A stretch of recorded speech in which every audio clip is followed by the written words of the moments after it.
All season long, much attention has been focused on this rather tiny man, but never more so than last week before the New England Patriots played the Pittsburgh Steelers.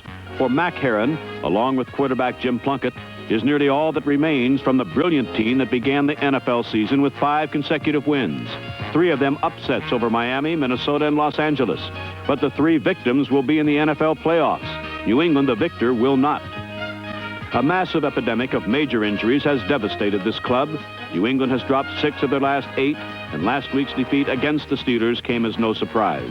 So a season that began with such promise will end sourly for the Patriots, and little Mac Herron is all that is left to cheer. His consistency's been remarkable, so remarkable that the tiny setback needs only 181 yards in his final game to break Gale Sayers' all-time NFL record for total yards gained in one season. With the elimination of New England last week, the entire playoff picture in the American Conference fell into place. And before we look at the game of the week between Pittsburgh and New England, let's see what happened in 2 key games in the American Conference. This hooded litterbug is New York Jet coach Charlie Winter trying to gauge the swirling winds among the rain at Shea Stadium. The significant fact that the Jets faced the first-place Buffalo Bills was nearly obscured by a pregame announcement by Joe Namath that it was very likely this would be his final appearance as a Jet in Shea Stadium. So what has been rumored every season since the great Super Bowl victory over the Colts appears finally to be fact. The New York Jets will no longer have Joe Namath at quarterback. Namath has been brilliant in New York's remarkable late-season comeback that has seen them win 5 in a row. The team will look strange indeed without Joe the Jet. The first half of this vital game was played in a deluge of rain to a scoreless tie. But on the first series of the second half, Buffalo drew first blood when Joe Ferguson hit J.D. Hill, who turned a muddy corner and was home free with a 41-yard scoring play.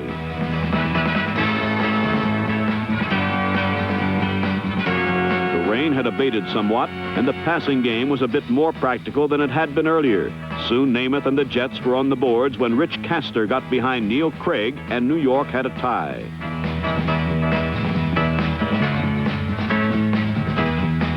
Then late in the final period, Joe Namath once again conjured up the storybook finish.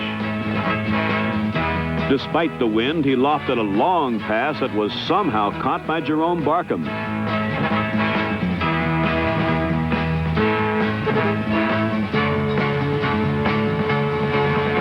3 plays later, Broadway Joe, with great protection from his line, let it fly for the end zone where Barkham took the ball away from Donnie Walker. Walker was playing in place of Buffalo's best defensive player, Tony Green, who was lost for the season with a knee injury. Green's absence here definitely hurt the Bills.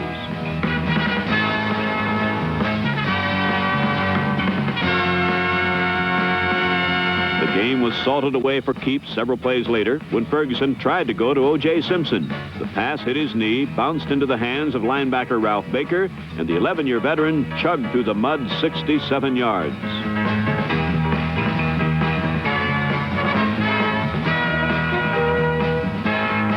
The touchdown iced the game for the Jets, kept alive their hopes of finishing the season with a .500 record, and provided Joe Namath with a fitting finale should he choose to retire or be traded. But most of all, the 20-10 upset completely shattered the Buffalo Bills' chances of dethroning the Miami Dolphins as champions of the AFC's Eastern Division.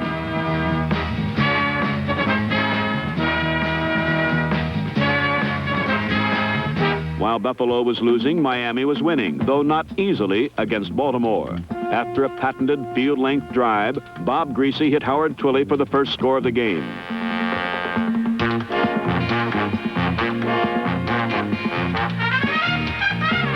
The no-name defense contributed to the Dolphins' second score when Colts fullback Bill Old's fumble was picked up by Dick Anderson and returned 36 yards.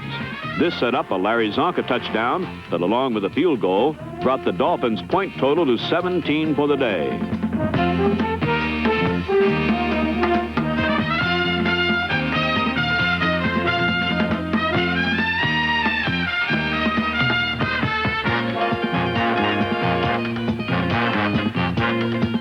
Then Colt quarterback Burt Jones hit on the long bomb to rookie receiver Roger Carr.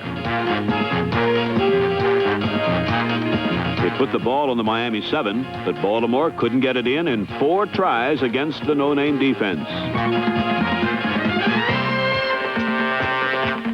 Miami mistakes kept the Colts in the game, however. On this one, linebacker Stan White cut in front of Jim Kick and went 32 yards.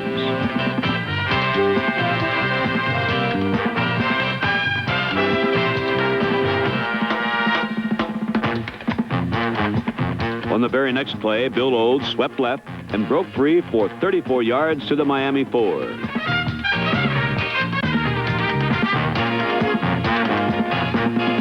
Again, Baltimore had to settle for a field goal and didn't get a touchdown until Jones passed to Olds with just 1 minute left in the game. The score was close, but Miami was champions of the East for the 4th straight year.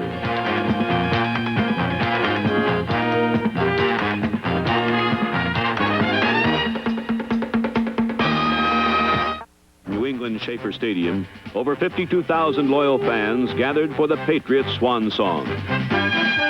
New England was stripped of most of its offensive might, with Sam Cunningham and regular receivers Reggie Rucker and Darrell Stingley sidelined by injuries. And although their opponents, the Steelers, have been plagued by offensive ineffectiveness, against Pittsburgh's steel curtain defense, New England seemed to have merely a very small chance.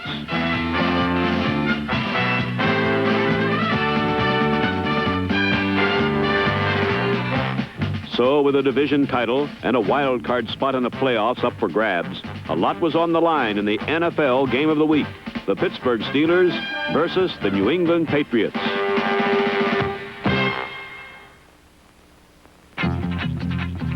New England's defense, ranked number 1 in their conference against the running game, was head-to-head with the leading running attack, that of the Pittsburgh Steelers. Pittsburgh has relied more and more on the run because of their unsettled quarterback position. Terry Bradshaw seems to have the job again, but the Steelers' passing remains pathetic. On the first series of the game, when Bradshaw went back to pass, the Patriots' defense poured in. It was an encouraging sign for New England.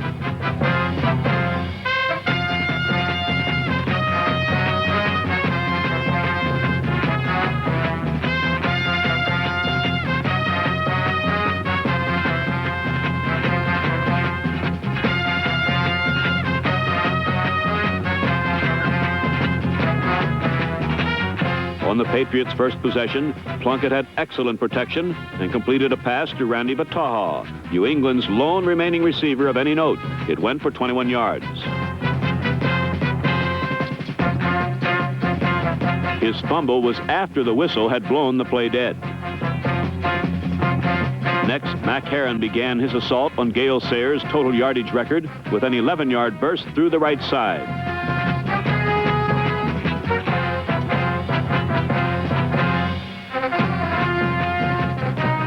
A repeat shows what makes the little man so valuable as he found his hole, then ducked under the tackles of Andy Russell and Mike Wagner for extra yardage.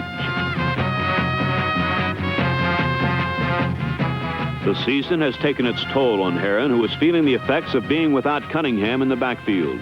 He's the man enemy defenses key on, and Herron has been playing hurt.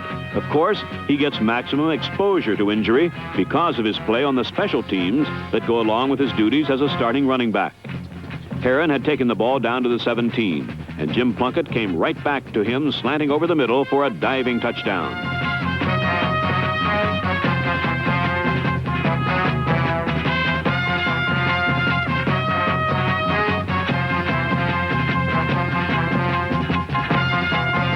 Another look at the game's first touchdown reveals Herron badly beat Pittsburgh's all-pro linebacker Andy Russell on his circle pattern.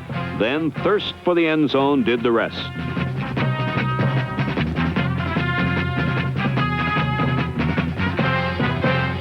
New England the first on the board, 7-0.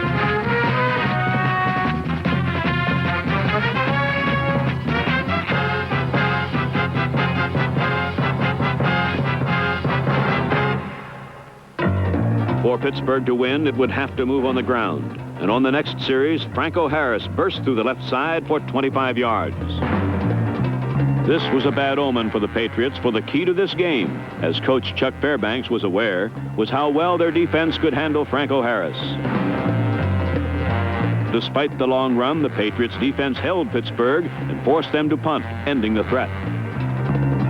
But one series later, Pittsburgh began to move again. First, Bradshaw hit little-used tight end Larry Brown, number 87. Then he sent Harris wide to the right to the tune of 12 hard-earned yards.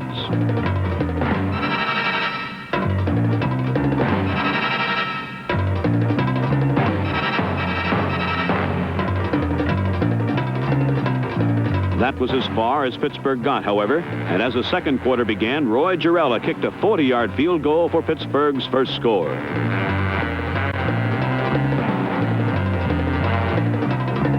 On the next series came one of the big plays of the game as Mac Herron fumbled the ball to Mel Blount, number 47.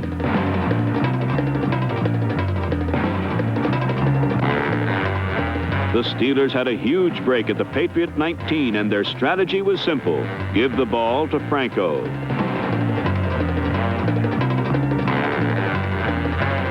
As Franco Harris and his teammates made their way inexorably toward the Patriot goal line, New England's hero turned GOAT could only watch helplessly from the bench.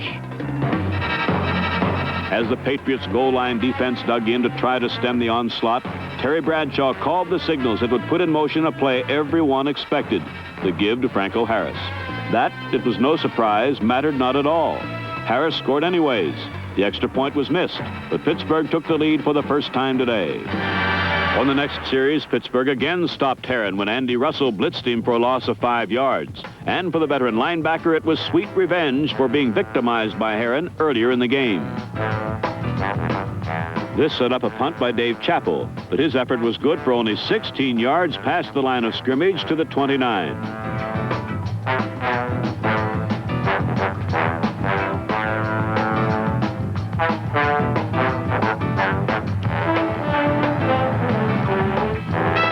Pittsburgh took advantage of this poor kick and converted it into 3 points on a Gerela field goal.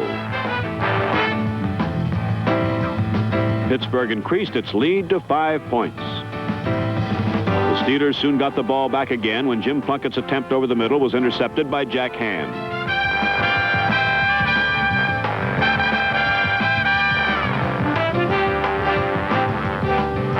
Although the Steelers could do nothing with this gift, because Roy Gerela's field goal attempt from 47 yards out was wide, the momentum of this game had very definitely changed away from New England. Pittsburgh's rock-ribbed defense was now in control of this game.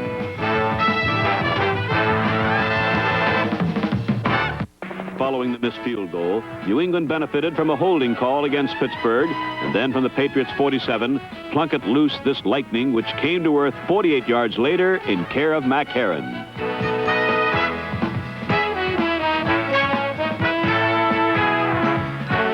Another look at the play establishes that the Steelers were offsides, and in scrambling to get back, the rhythm of their rush was disrupted, affording Plunkett, for one of the few times this afternoon, all the time he needed to produce such a play.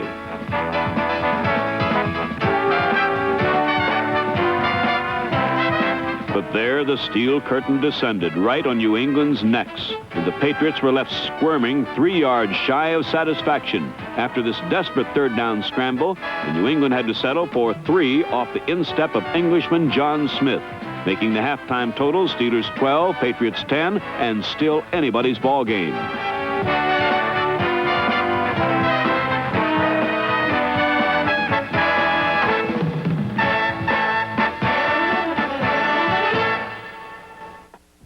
Beginning the second half, the Steelers resumed the simple, straightforward, brutally plain plan of attack, which best suits quarterback Terry Bradshaw's style, and to which Chuck Noll has reverted, hoping to iron some of the kinks out of Pittsburgh's reluctant offense. But challenging the American Conference's most effective defense against the run, the irresistible force in this case was resisted quite readily by the immovable object. And forced to punt, the Steelers got an undeserved bonus when Eddie Hinton could not hang on, and Donnie Shell, one of 14 rookies on the Pittsburgh roster, recovered for the Steelers at the Patriots' 41-yard line.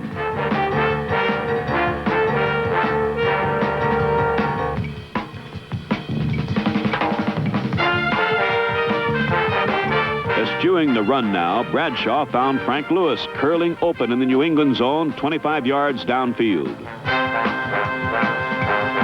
One play later, Bradshaw hit Lewis right in the hands at the goal line, but Lewis could not make the catch. and deflected off Jack Mildren, the ball bounced to Prentice McCray, whose end zone interception killed this Pittsburgh opportunity. A ground-level look at the play shows that Bradshaw did well to deliver the ball as accurately as he did, for Sugar Bear Hamilton was all over him as he released it. But Plunkett and company could not earn a first down through nearly 13 minutes of the third quarter. And very shortly, the Patriots' defense was back under fire, and once again, the Sugar Bear led the assault to blunt a Pittsburgh drive. Yet the Patriots were just hanging on with each desperate stand, while the ever-increasing pressure of the Pittsburgh defense forced New England steadily back into poorer and poorer field position. This sack left Plunkett at the 9, and after a short punt, the Steelers took possession at the New England 38. One play later, Bradshaw drilled Frank Lewis for a 17-yard gain, and Pittsburgh was once again challenging deep in Patriots territory. Short, tough runs by Rocky Bleier, number 20, and Franco Harris advanced the ball to the 7. From there, Bradshaw hurled to number 88, Lynn Swan, who made a diving catch in the end zone, increasing the Steelers' lead to 19-10 after almost a full period of domination, both offensively and defensively, by the Steelers.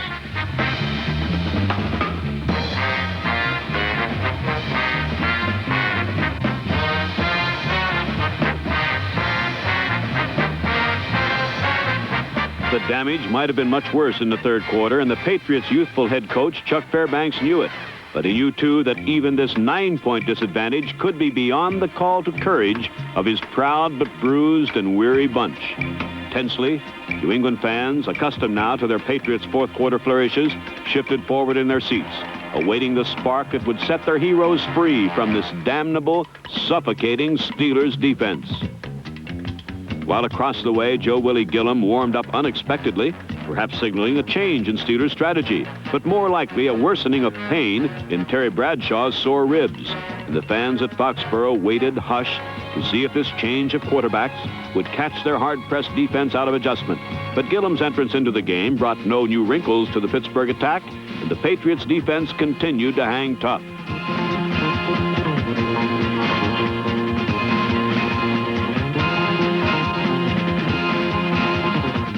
Still, like the ever-increasing strength in the coils of a constricting snake, the Pittsburgh defense tightened its hold on the game, building its conference-leading total of quarterback sacks to 52.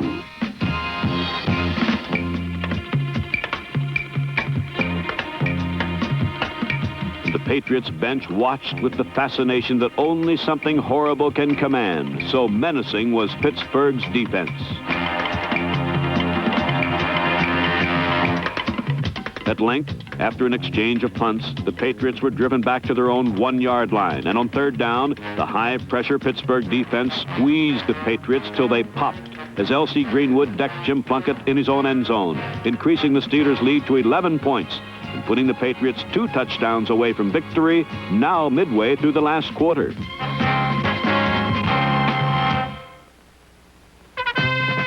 On the free kick following the safety, John White towed a driving knuckler upfield. Lynn Swan controlled the ball and headed upfield where number 59, Rodrigo Barnes, stripped him of the precious football, and Craig Hanneman fell on it, providing the spark the Patriots and their fans had so patiently awaited through this long, defense-dominated half.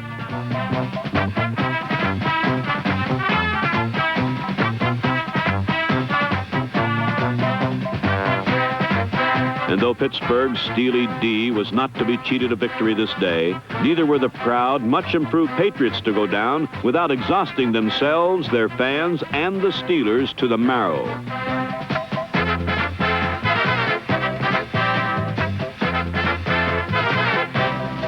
Jim Plunkett delivered hesitantly but nonetheless accurately to Randy Vataha, planting the ball firmly in Pittsburgh's end of the field. Rugged little Mac Heron then ripped off a 13-yard gain inside Pittsburgh's 15.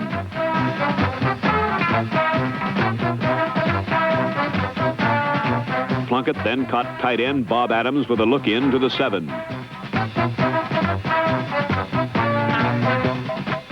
There, the Steelers threatened to halt the Patriots' drive until Mac Herron swept right in 6 plays later and plugged it in for the score. The Steelers' 6-play stand had all but drained the clock, but still, Patriots fans rejoiced, not for victory, but for the never-say-die attitude that has inflamed New England with love for these gallant Patriots. Herron's touchdown narrowed the score to Pittsburgh 21, New England 17. And when the Patriots' onside kick failed, that score became final. And it was the Steelers who celebrated victory, as well as hard-won supremacy in the AFC Central Division and a third invitation to the playoffs in the last 3 seasons, after 39 years of championship drought. But it had been an unexpectedly difficult pull for the Steelers, who many experts described as a juggernaut in the preseason. But pull and pull together they did all the long uphill way, and with their offense now firmly rooted in basic bully tactics and with a defense unparalleled in passion and precision, the Steelers' black and gold seems as likely to fly on Super Sunday as the Howard Johnson's colors of the Miami Dolphins, or the silver and black representing the pride and poise boys in Oakland.